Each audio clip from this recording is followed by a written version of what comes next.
আজকে জানো তো ঘুম থেকে উঠতে আমার লেট হয়ে গেছে। আমি উঠে দেখি কি মা গোপুসোনাকে স্নান করাতে শুরু করে দিয়েছে। আজকে পঞ্চামৃত অভিষেক করাচ্ছে মা।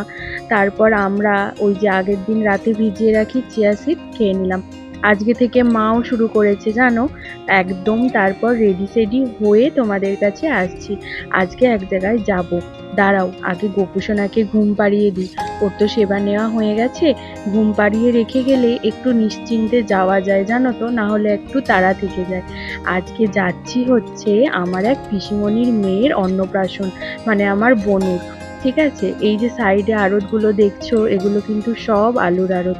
আর ওই যে ট্রেন যাচ্ছে, এখনো সেই ছোটবেলাকার অভ্যাস যায়নি কিন্তু আমার। আমি এসে দেখি কি ওকে এখন রেডি করা হচ্ছে, আর বাচ্চারা যেরকম করে কান্নাকাটি করে, তাও আমি একটু কোলে নিচ্ছি, কারণ আমার জানো তো ওকে খুব ভালো লাগে। শুধু তাই নয়, সব বাচ্চাদের ভালো লাগে।